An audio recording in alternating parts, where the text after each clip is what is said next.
दोस्तों इस क्लास के अंदर अभी हम लोग एसएससी जीडी के प्रीवियस ईयर के क्वेश्चन जो 19 फरवरी 2019 के फर्स्ट शिफ्ट के जीके जीएस के सवाल को कवर करेंगे। पूरे डिटेल एक्सप्लेन के साथ बताने का प्रयास करेंगे। साथ साथ में आप लोगों को एक्स्ट्रा फैक्ट भी बताएंगे, जो कि ये क्लास आप लोगों के लिए किसी भी प्रकार की कॉम्पिटिटिव एग्जाम्स की तैयारी करते हैं जिसमें जीके जीएस पूछा जाता है, उसके लिए क्लास अति महत्वपूर्ण हो सकता है। इसलिए इस क्लास के अंदर अंत तक जरूर जुड़े रहिएगा।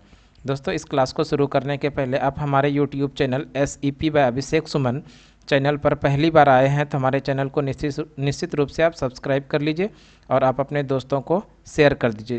दोस्तों इस क्लास को शुरू करते हैं। दोस्तों इसमें हम लोग क्वेश्चन नंबर 26 से लेके 50 तक के जो प्रश्न जीके जीएस के सवाल था उसी प्रश्न को देखेंगे। तो क्वेश्चन नंबर 26 को देखते हैं। क्वेश्चन नंबर 26 में है दोस्तों कि भारतीय संविधान में पहला संशोधन किस वर्ष किया गया था। तो ध्यान रखिएगा, भारतीय संविधान में पहला संशोधन 1951 ईस्वी में किया गया था। 1951 ईस्वी, ऑप्शन नंबर बी सही हो जाएगा। 1951 ईस्वी में भारतीय संविधान में पहला संशोधन किया गया था। तो ध्यान रखिएगा अनुसूची नंबर 9 जोड़ा गया था, अनुसूची नंबर 9। और इस अनुसूची नंबर 9 के अंदर ध्यान रखिएगा दोस्तों, अनुसूची नंबर 9 के अंदर भूमि सुधार से संबंधित है और इसका संविधान के अंदर अनुसूची नंबर 9 जोड़ा गया, पहला संविधान संशोधन 1951 के द्वारा।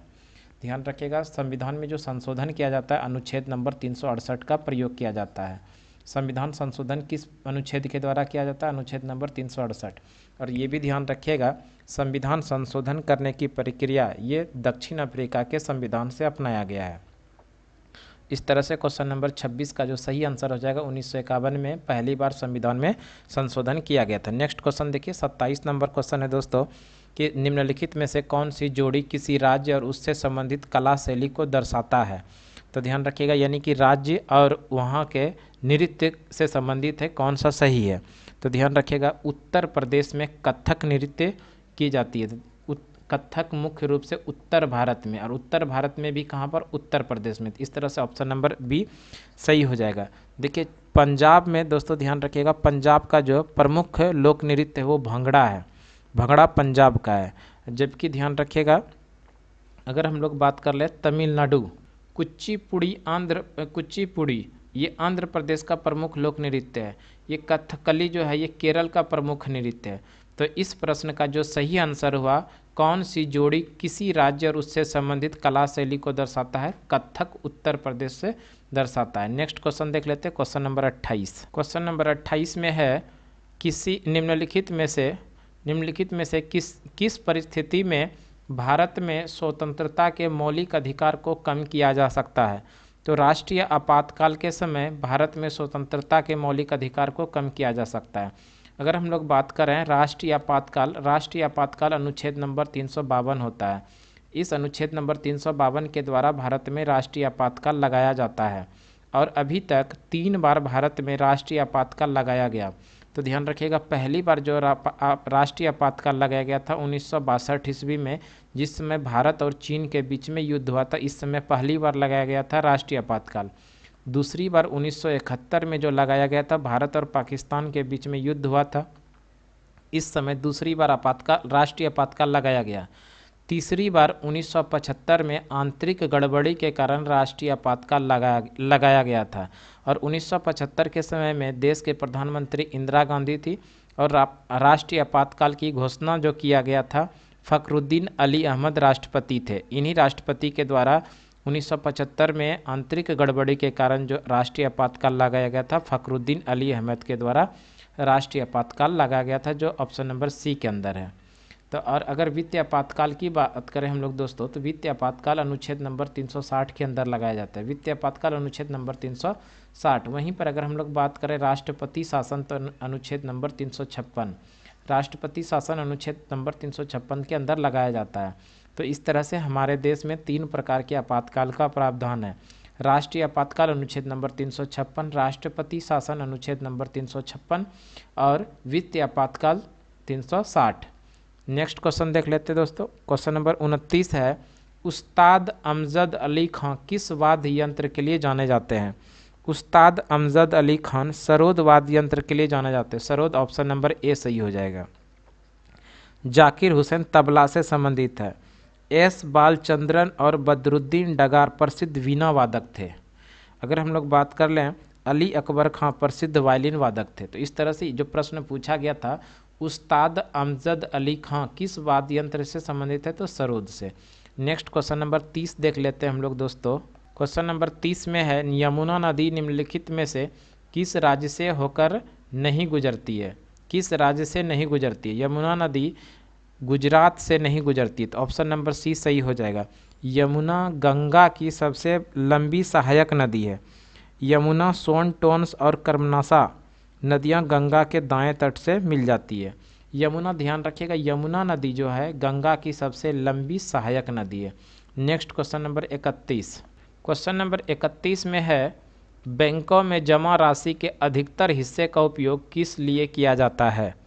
तो ध्यान रखिएगा, बैंकों में जमा राशि के अधिकतर हिस्से का उपयोग ऋण के लिए किया जाता है। ऋण, जो ऑप्शन नंबर सी में है, तो इस तरह से ऑप्शन नंबर सी सही हो जाएगा।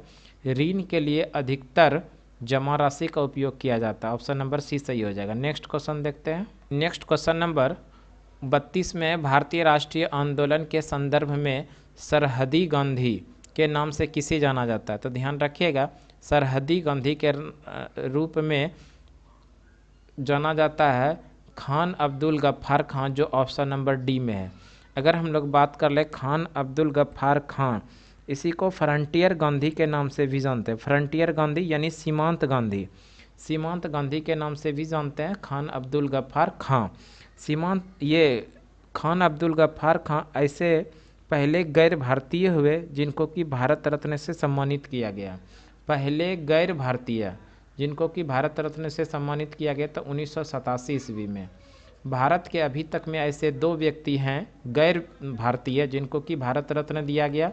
एक तो खान अब्दुल गफ्फार खान और दूसरे व्यक्ति है नेल्सन मंडेला, जिनको कि भारत रत्न से सम्मानित किया जा चुका है। भारत रत्न भारत में दिया जाने वाला सबसे बड़ा नागरिक सम्मान है। भारतीय राष्ट्रीय आंदोलन के संदर्भ में सरहदी गांधी के रूप में खान अब्दुल गफ्फार खान जाना जाता है, जो ऑप्शन नंबर डी में है। नेक्स्ट क्वेश्चन नंबर 33 है, निम्नलिखित में से कौन सा श्रम गहन उद्योग है? कौन सा श्रम गहन उद्योग है? तो चाय एक श्रम गहन उद्योग है, चाय, जो ऑप्शन नंबर सी में, तो ऑप्शन नंबर सी सही हो जाएगा। नेक्स्ट क्वेश्चन देख लेते हैं। 34 नंबर क्वेश्चन है, गिरमिटिया मजदूर कौन होते हैं? तो ध्यान रखिए, गिरमिटिया मजदूर बंधुआ मजदूर होते हैं। वह बंधुआ मजदूर जो नए देश की यात्रा का भाड़ा चुकाने के लिए मजदूरी करता है, उसे गिरमिटिया मजदूर कहते हैं, जो ऑप्शन नंबर ए में है। तो इस तरह से ऑप्शन नंबर ए सही हो जाएगा। नेक्स्ट क्वेश्चन देखते हैं। नेक्स्ट क्वेश्चन नंबर 35 में है, ICC imaging player of the year 2018 किसे सम्मानित किया गया? ये 2018 का प्रश्न है। तो 18 में जो ICC imaging player of the year बने थे वो ऋषभ पंत बने थे, जो ऑप्शन नंबर डी में हो जाएगा। तो 18 के अकॉर्डिंग ऑप्शन नंबर डी सही हो जाएगा। अगर हम लोग 2021 की बात कर लें, 2021 में ICC imaging player of the year कौन बने? तो ध्यान रखिएगा, 21 में मलान बने, जो दक्षिण अफ्रीका के खिलाड़ी हैं। ध्यान रखिएगा, मलान, ये मलान दक्षिण अफ्रीका के खिलाड़ी हैं। इन्हें ICC imaging player of the year 2021 से सम्मानित किया गया। मलान दक्षिण अफ्रीका के खिलाड़ी है। नेक्स्ट क्वेश्चन नंबर 36 देखिए, जब बल 2 सतहों के बीच अपेक्षा गति का प्रतिरोध करता है तो इसे डैश कहा जाता है। जब बल 2 सतहों के बीच सापेक्ष गति का विरोध करता है तो इसे घर्षण कहा जाता है। सापेक्ष, जब 2 सतहों के बीच सापेक्ष गति का प्रतिरोध करता है तो इसे क्या कहते हैं? घर्षण, जो ऑप्शन नंबर डी में है। इस तरह से ऑप्शन नंबर डी सही हो जाएगा। घर्षण के कारण ही सड़क पर चलना आसान जबकि बर्फ पर चलना कठिन होता है। घर्षण कम करने के लिए स्नेहक के रूप में ग्रेफाइट का उपयोग भी किया जाता है। नेक्स्ट क्वेश्चन नंबर 37 देखिए, 37 है, राष्ट्रीय स्क्वैश 2018 महिला एकल खिताब किसने जीता? तो ध्यान रखिएगा, ज्योत्सना चिनप्पा ने राष्ट्रीय स्क्वैश 2018 महिला एकल खिताब जीता है, जो ऑप्शन नंबर बी में है। अगर हम लोग बात कर लें, ज्योत्सना चिनप्पा ने 2018 में 16वीं बार ये खिताब जीता है। नेक्स्ट क्वेश्चन देख लेते हैं हम लोग।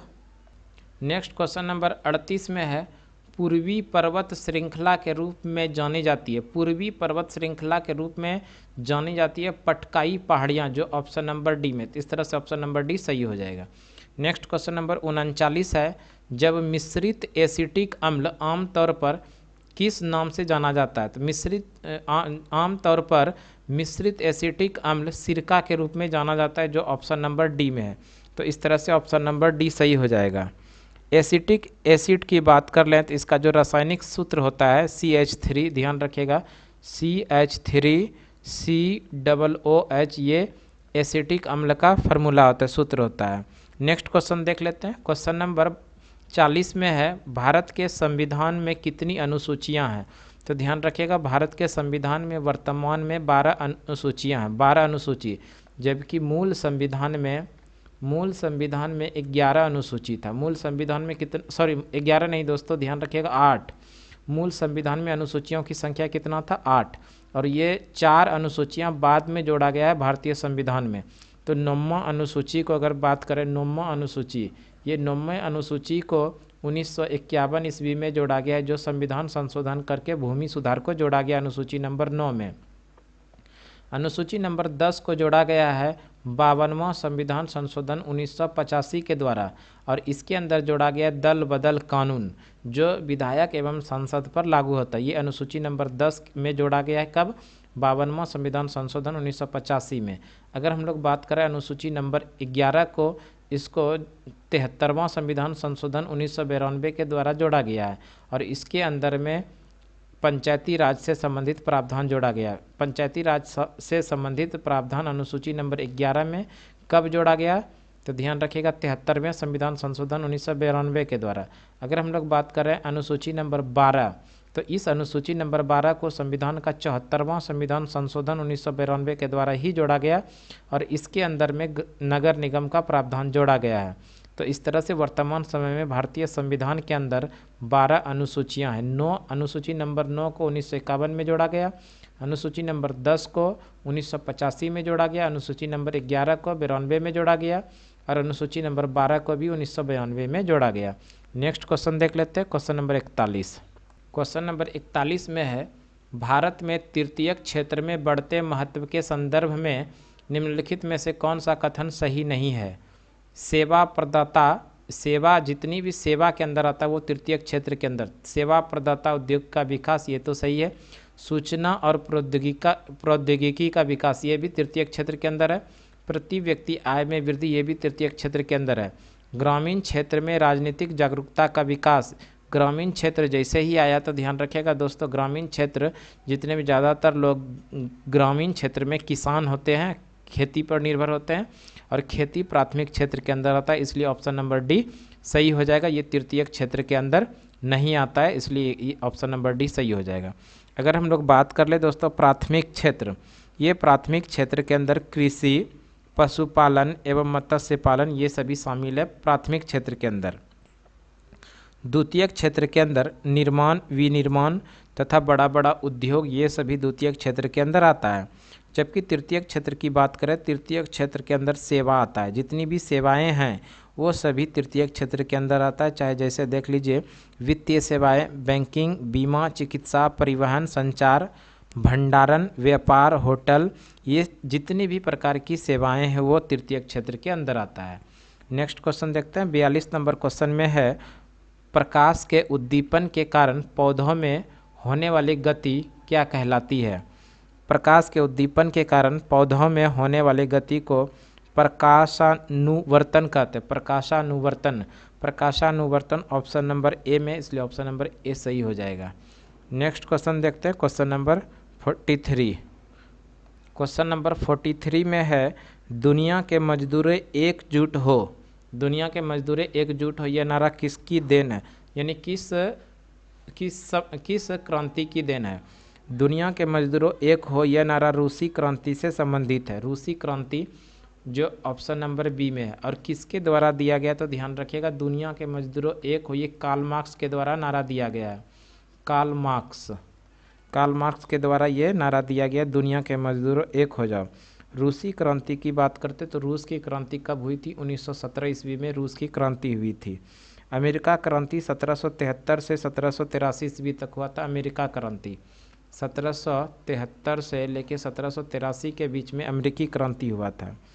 फ्रांसीसी क्रांति 1789 ईस्वी में हुआ था, जो 1789 में हुआ था फ्रांसीसी क्रांति। तो ये दुनिया के मजदूरों एक हो, यह नारा कार्ल मार्क्स के द्वारा दिया गया था कार्ल मार्क्स के द्वारा रूसी क्रांति के समय में 1917 ईस्वी में। नेक्स्ट क्वेश्चन नंबर 44 में देख लेते हैं। नेक्स्ट क्वेश्चन है, किस प्रकार का सूक्ष्म जीव टाइफाइड का कारण बनता है? तो ध्यान रखिएगा दोस्तों, जीवाणु सूक्ष्म जीव टाइफाइड का कारण बनता है, जीवाणु, जो ऑप्शन नंबर बी में है। इस तरह से ऑप्शन नंबर बी सही हो जाएगा। नेक्स्ट क्वेश्चन देखते हैं, क्वेश्चन नंबर 45। क्वेश्चन नंबर 45 में आर के लक्ष्मण किस कला के लिए जाने जाते हैं? आर के लक्ष्मण कार्टून कला के लिए जाने जाते हैं, कार्टून, जो ऑप्शन नंबर सी में। इस तरह से ऑप्शन नंबर सी सही हो जाएगा। नेक्स्ट क्वेश्चन देखते हैं, क्वेश्चन नंबर 46 में है। 46 है, किसी राजकोषीय वर्ष में सरकार की सभी प्राप्तियों और व्यय का वार्षिक लेखा जोखा क्या कहलाता है? तो ध्यान रखिएगा दोस्तों, किसी राजकोषीय वर्ष में सरकार के सभी प्राप्तियों, व्यय और लेखा जोखा, ये बजट के नाम से जाना जाता है, जो ऑप्शन नंबर डी में है। अगर हम लोग बात करें दोस्तों बजट का प्रावधान भारतीय संविधान में कहीं नहीं है। भारतीय संविधान के अंदर बजट का प्रावधान नहीं है। इस बजट के स्थान पे वार्षिक वित्त विवरण है, जो अनुच्छेद नंबर 112 के अंदर है। बजट का प्रावधान नहीं है, इस बजट के स्थान पे वार्षिक वित्त विवरण है, जो अनुच्छेद नंबर 112 के अंदर वर्णित है। अगर हम लोग बात करें बजट, तो बजट भारत में सर्वाधिक बार किसके द्वारा प्रस्तुत किया गया था? तो मोरारजी देसाई के द्वारा 10 बार बजट प्रस्तुत किया गया है। बजट फरवरी के पहले कार्य दिवस पर बजट प्रस्तुत किया जाता है और देश के जो वित्त मंत्री होते हैं उन्हीं के द्वारा बजट प्रस्तुत किया जाता है। नेक्स्ट क्वेश्चन नंबर 47 है, नालंदा किस धर्म का प्राचीन शिक्षण संस्थान था? नालंदा बौद्ध धर्म का प्राचीन शिक्षण संस्थान था, जो ऑप्शन नंबर सी में। इस तरह से ऑप्शन नंबर सी सही हो जाएगा। नालंदा विश्वविद्यालय की स्थापना कुमारगुप्त के द्वारा किया गया था। तो ध्यान रखिएगा, स्थापना किसके द्वारा किया गया था नालंदा विश्वविद्यालय का? तो कुमारगुप्त के द्वारा किया गया था। नालंदा विश्वविद्यालय में बौद्ध धर्म की शिक्षा ग्रहण करने के लिए ह्वेनसांग भारत आए थे। ह्वेनसांग जो हर्षवर्धन के शासनकाल में भारत आए थे, उन्होंने भी नालंदा में जाके बौद्ध धर्म का शिक्षा ग्रहण किया था। नेक्स्ट क्वेश्चन देख लेते हैं, क्वेश्चन नंबर 48 में मालगुडी डेज, ये पुस्तक की रचना किसने किया है? मालगुडी डेज आर के नारायण के द्वारा रचना की गई है। आर के नारायण, जो ऑप्शन नंबर डी में है। तो इस तरह से ऑप्शन नंबर डी सही हो जाएगा। नेक्स्ट क्वेश्चन देखते हैं 49। क्वेश्चन नंबर 49 में है, किस दिन को विश्व पर्यावरण दिवस के रूप में मनाया जाता है? विश्व पर्यावरण दिवस प्रत्येक वर्ष 5 जून को मनाया जाता है, जो ऑप्शन नंबर ए में है। तो ध्यान रखिएगा, विश्व पर्यावरण दिवस पहली बार जो मनाया गया था 1974 ईस्वी में बनाया गया था। एक संस्था है जिसका नाम है UNEP, United Nation Environment Programme, और इस संस्था की स्थापना हुआ था 1972 ईस्वी में। और इसी संस्था के द्वारा पहली बार विश्व पर्यावरण दिवस 5 जून 1974 ईस्वी को मनाया गया था। और इसी संस्था के द्वारा यूनाइटेड नेशन इन्वायरमेंट प्रोग्राम, इसी संस्था के द्वारा प्रत्येक वर्ष 5 जून को विश्व पर्यावरण दिवस के रूप में मनाया जाता है। तो इस तरह से क्वेश्चन नंबर 49 का जो सही आंसर हो जाएगा 5 जून। 5 जून को विश्व पर्यावरण दिवस मनाया जाता है। 1 मई को ध्यान रखिएगा दोस्तों, मजदूर दिवस मनाया जाता है 1 मई को। और 1 दिसंबर को विश्व एड्स दिवस मनाया जाता है 1 दिसंबर को। नेक्स्ट क्वेश्चन देखिए, क्वेश्चन नंबर 50 में है, इनमें से किस सुप्रसिद्ध पार्श्व गायिका को भारत रत्न पुरस्कार से सम्मानित किया गया है? तो ध्यान रखिएगा, लता मंगेशकर को 2001 में भारत रत्न से सम्मानित किया गया है। Lata Mangeshkar, option number D सही हो जाएगा। दोस्तों अगर हम लोग बात कर लें भारत रत्न, ये भारत में दिया जाने वाला सबसे बड़ा नागरिक सम्मान है। भारत में दिया जाने वाला सबसे बड़ा नागरिक सम्मान है भारत रत्न। इसकी शुरुआत 1954 ईस्वी में हुआ। भारत रत्न की शुरुआत कब हुई? 1954। और 1954 में दोस्तों 3 लोगों को दिया गया।